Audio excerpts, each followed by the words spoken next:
Optimistic Met Fan Podcast. I'm your host, Frank Arsberger, and major news in Metland. Shocking news, something that I didn't think was going to happen. Brandon Nimmo has been traded to the Texas Rangers for Marcus Semien. So, kind of, you know, as a lot of Met fans have been going through it a little bit with emotions and thoughts and ideas of what this could mean, right, for the New York Mets. Obviously, Brendan Nimmo's going to be missed. He was a great Met, represented the team well, represented New York well. No Met fan could really be disappointed with Brendan Nimmo as a player. I remember, when he came up, and I thought, oh, he's just going to be just another Met. Nothing really to, call home about. No big deal. Nice role player on the team. And he kind of worked himself to being one of the top players on the team.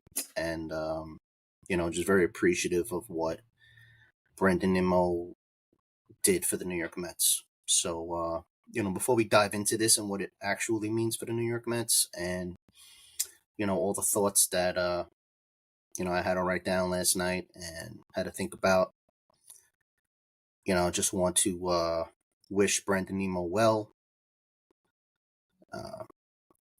Hey, listen, I used to sit in left field, used to cheer for Brendan Nimmo, used to actually sit everywhere in Citi Field, like most Met fans do. We like to check out different viewpoints, but left field was a place where, there was always smiles, always good times, and that was mostly because of you, Brendan. So thank you.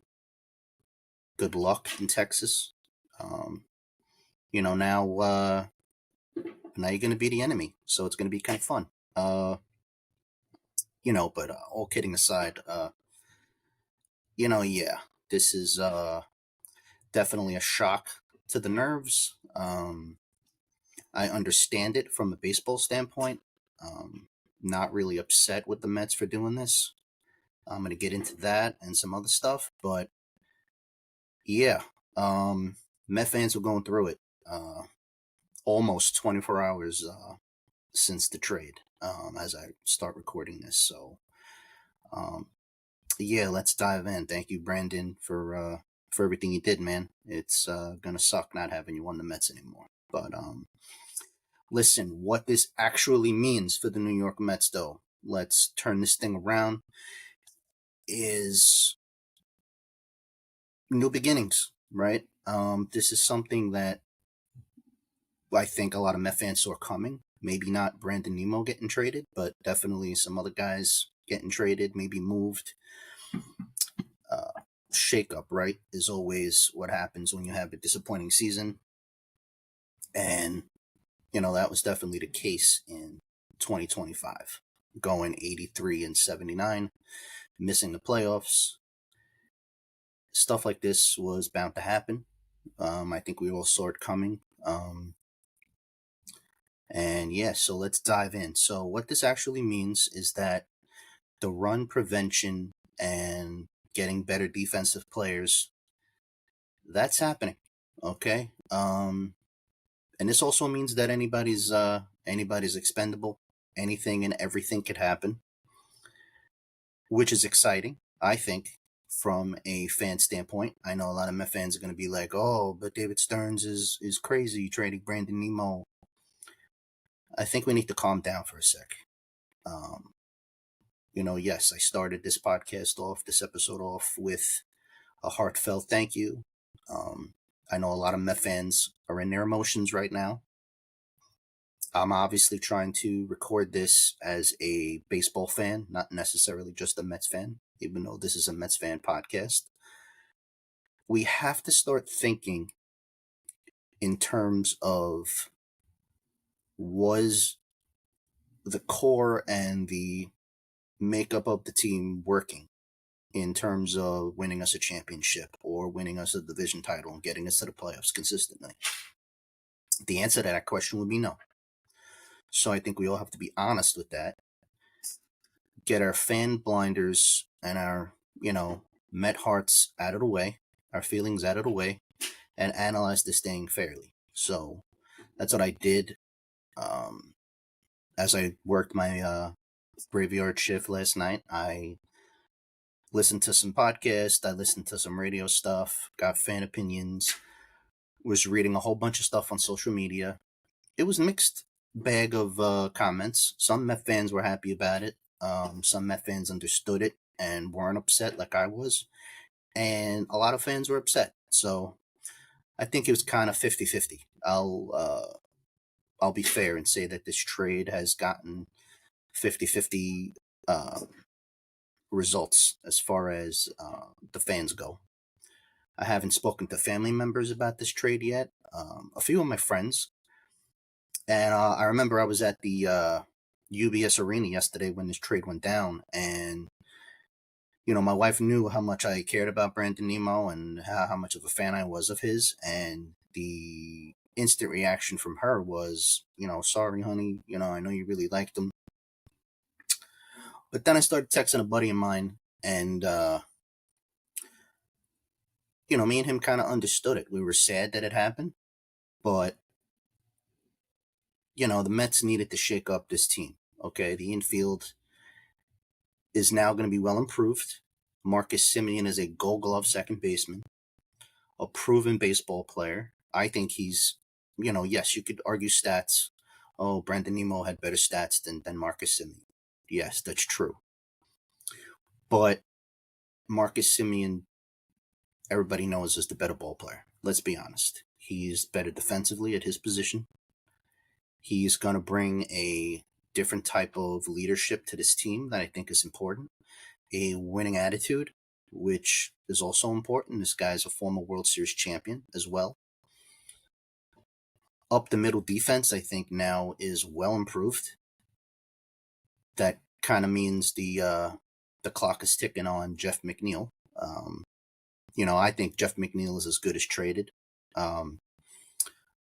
I don't know what we can get back for him. I don't know if it's going to be another crazy trade like this. Obviously, Jeff McNeil's a lot older, but does have a lot of versatility. So it'll be interesting to see, is he going to go in a package with some prospects? Is he going to go, is he just going to get traded for prospects? It'll be interesting to see how that unfolds. But that's definitely on the horizon. There's no doubt about that. I'll bet my paycheck on that. Definitely, Jeff McNeil's not going to be part of this team next year. The shakeup has begun, okay? And I think we all got to get used to that. We all got to realize that this is what happens when you don't make the playoffs with the expectations that the Mets had last season, okay? And you could see the look on my face. I'm trying to sell this off as I'm not upset about this. I am, but I'm also excited. And I'm going to get into a bunch of that stuff now as I have a little bit of a grin under my beard here, as you could see. But yeah, so listen, this improves the Mets infield. I'm very excited to see what Marcus Semien can bring to this team. Some of the comments online yesterday were ridiculous with him, though. I think we need to calm down. He is not the only blockbuster trade that the Mets are going to make. I don't think this is going to be the only big player that we get. I think we have some big free agent signings that we're going to make as well. So let's just see what happens. Let's take a breath. Let's just get comfortable with the fact that Brandon Nimmo isn't here anymore. Let's get comfortable with the fact that the Mets are going to have a very busy, crazy, unpredictable offseason. Okay? And I say that because I didn't think that this was going to be the first move they were going to make. I don't think any Met fan thought that. This definitely wasn't on my bingo card as the first big move that the Mets were going to make. But definitely exciting. Scary, though, as well, when you have to say goodbye to something that, um, you've known for a long time. So, you know, this opens up left field. Let's think about the possibilities here. So left field, I think, is now anybody's position. Uh, we could argue that this opens up a door for Carson Bench, the Mets' top prospect, to come up and be a part of this team out of spring training. This is something that David Stearns mentioned in the GM meetings. He is very high on Carson Bench. I'm very high on Carson Bench. Very excited to see him. Very excited to see what Jet Williams, another top prospect, is going to be doing for the New York Mets. They're the next two big guys that are going to be coming up to this team to help. Left field being an open spot right now is a golden opportunity, especially for Carson Bench, to make this team out of spring training. That's number one. Number two, there is no doubt in my mind, I will argue this with any fan of baseball, any fan of the Mets, any fan of the Dodgers, the Red Sox, the Yankees, doesn't matter. All of these teams are going to be in on these two guys. They should be. The Mets are definitely going to be in on Cody Bellinger and Kyle Tucker. They want to improve their defense.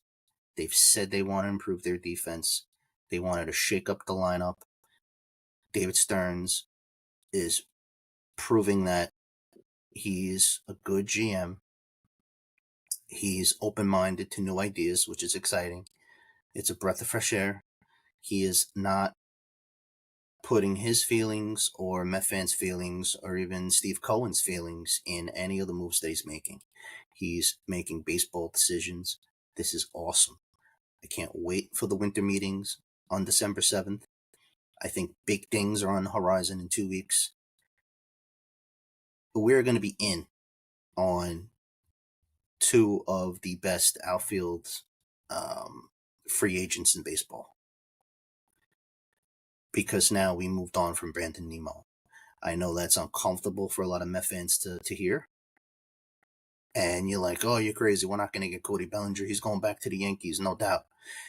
We all said that about Juan Soto last year, and what happened? He came to the Mets. So Cody Bellinger could very well be a New York Met now. Left field is an open spot for him to take.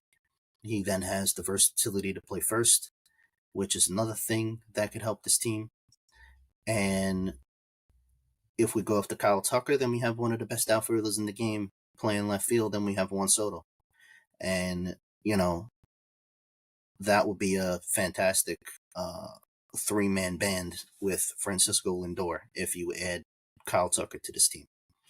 So, with that said, some other moves the Mets could make is they can make another blockbuster trade, which I could see happening as well, to upgrade left field.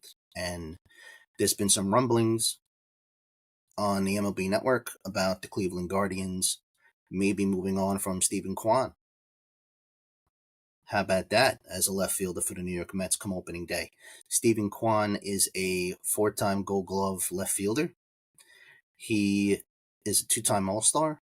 He is a great leadoff option for the New York Mets. He would give the Mets something that they honestly don't have in this lineup, and that's a guy that doesn't strike out a lot, a guy that puts the ball in play, a guy who runs the bases extremely well, not injury prone as Brandon Nimmo was. I would be very excited to see Stephen Kwan as the new left fielder of the New York Mets, especially since I recently went on a Citi Field tour and ended up getting a partial season package with the Mets. 20 games, I'm going to be sitting right there in left field. So whoever the Mets get, I'm going to be screaming my head off come opening day, cheering them on. So I'm very excited about who's going to be the left fielder of the New York Mets. Another thing that this could do is this does open up payroll. Not that that should be an issue for the New York Mets, but that's another positive. So these are all positive things that came from this trade with Brandon Nimmo. Um, I also think that there's some big things coming. This is going to be a big offseason for the New York Mets. This is going to be something that I think Met fans are going to remember for a long time. Okay, a new wave has begun, and that's very exciting. I don't know what other move could happen next, but like I said, this trade proved the one thing: anything and everything is possible. And I think that's an exciting thing. I think that's something that Met fans should be excited about. Uh, I think that a lot of infielders now could be could be moved in possible pitching trades. I think this opens up a lot of things. We could package McNeil, Mauricio, a whole bunch of prospects, up and coming prospects, maybe even. Not that I would like to see Jet Williams go, but if it meant getting a Tarek Skubal or, you know, dare I say it, a Paul Skeens, even though I don't think he's going to be available this offseason. Uh, yeah, this opens up a lot of stuff. So very exciting to see this happen. I think this needed to happen. You know, uh, I'm done rooting for just the player on the back of the jersey. I've done that my whole life. It's only gotten me 2 World Series appearances and no World Series championships. I want a championship, okay?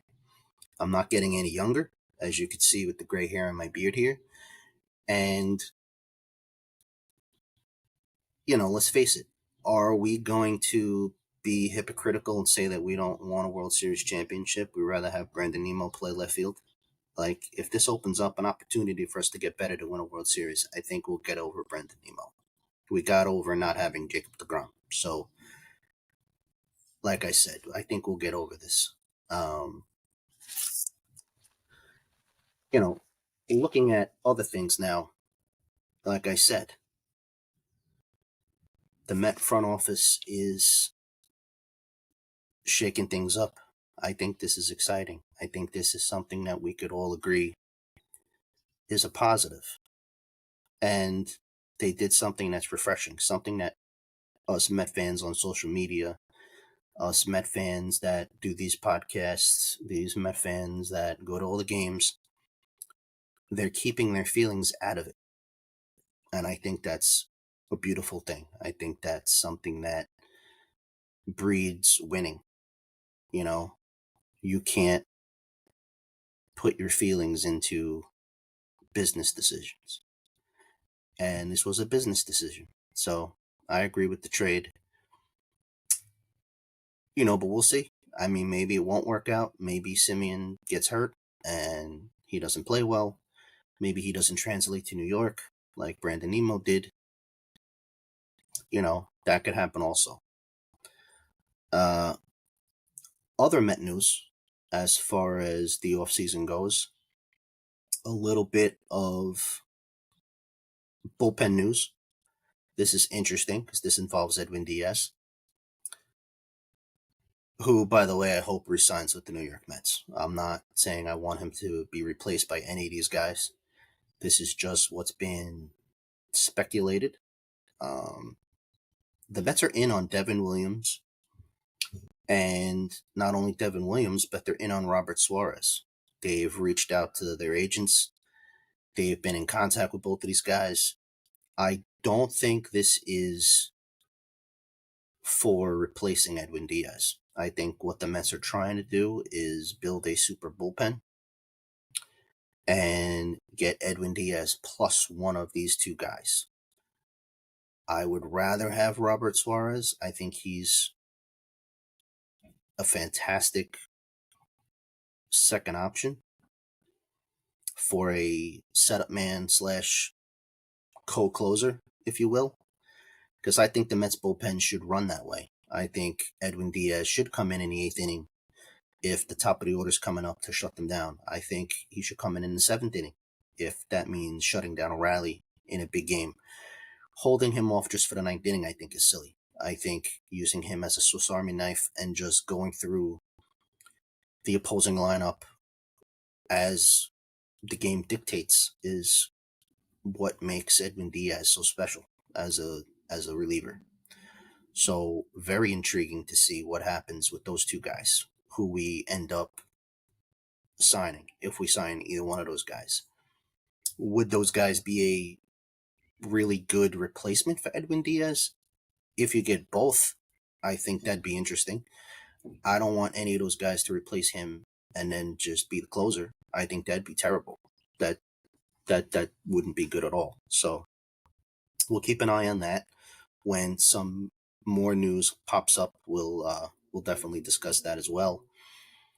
And I just wanted to poke fun a little bit of one of my favorite radio shows in New York, the Evan and Tiki Show. Shout out to them. Great stuff from those guys. Evan Roberts joked when news broke about Brandon Nimmo possibly being traded. He said it was impossible. Evan, you got to wear the L on your show, okay? I'm looking to call in to your show soon to tell you that you have to wear that L with this Brandon Nimmo trade, because you claimed it was never going to happen, and it did. So you owe us fans a big giant L. So, for those of you who listen to that show, if you know, you know, they hold themselves accountable in telling the truth, just like I do here. Shout out to some of my fans on TikTok that commended me on that as well, saying that, I'm a realistic fan. I speak the truth. And that's what I try to do here on the Optimistic Met Fan Podcast. I try to give you insight. I try to give you a fair look at it. I try to give you honest opinions. And I always speak from the heart. So, with that being said, I think that's it for today's episode. It was, something I think I wanted to do just because I wanted to get my feelings out there in the Brandon Nimmo trade. Give you my opinion on where I think they were going to go next. Like I said, I think we're all in on Cody Bellinger and or Kyle Tucker. The winter meetings are in 2 weeks, December 7th. So I will keep you guys posted on any news that happens then. Very excited about that. Very excited about what this means for the New York Mets going forward. Who is going to be their left fielder come opening day? Very exciting time in Queens, New York, as the Orange and Blue look to improve their team. Okay, this is the first of many moves. So I want all you Met fans to calm down. Stop acting like this is the end of the world. Okay, but I understand that the Met fans need to go through their mourning period of saying goodbye to Brandon Nimmo in their own way. Some pretty cool tribute videos that I saw online too. Just wanted to give a shout out to those guys who made those videos. Really good job. Really cool memories. Before I go, I do want to, this just popped into my head. It's kind of weird when in the sports world how fans start thinking about stuff when a player leaves. I'm always going to have this embedded in my brain. Brandon Nimmo highlight. It was not even a play. It was at the end of the divisional series against the Phillies in 2024, not too long ago. Him standing in the outfield. The camera panned to him, and the camera zoomed in on him, and he just showed raw emotion. Tears in his eyes, looking up at the giant screen in center field, saying that the Mets were going to the National League Championship Series. And, it was their first home series win in the postseason in Citi Field history. It was just awesome to see him soak that in. And, he showed his emotions that day. And, like every other Met fan, we were very emotional that day getting to the National League Championship Series. And, just something that just popped into my head. Wanted to bring that up. Brandon, Nimmo, thank you again. Going to close this out by saying thank you to you for being a great Met. We're going to miss you, buddy. But let's go Mets, and here's to new beginnings. Okay, guys? I will be back next episode to talk a little bit about what the Mets can do about replacing Pete Alonso. And then I have another episode about a little bit about what we spoke about today, about run prevention, different options the Mets have to make the team better defensively. That's another podcast episode I have in the works. And then also, listen, like always, don't forget to like and subscribe to this podcast. I appreciate a lot of the new followers on TikTok. So follow me on TikTok at Optimistic Met Fan. Also follow me and subscribe to my YouTube channel at the same name, Optimistic Met Fan. And that's it for today's episode. So I just want to wish everybody, before I leave, a very happy Thanksgiving. Eat a lot of turkey, watch some really good football, hang out with family. Family is one of the most important things in your life. And just be thankful for everything that we have. Be thankful for, your health, for your family, for your friends. Uh, be thankful for the Lord above, who gives us everything that we need. I love you guys, and I will see you guys next episode. All right. Take care. Bye.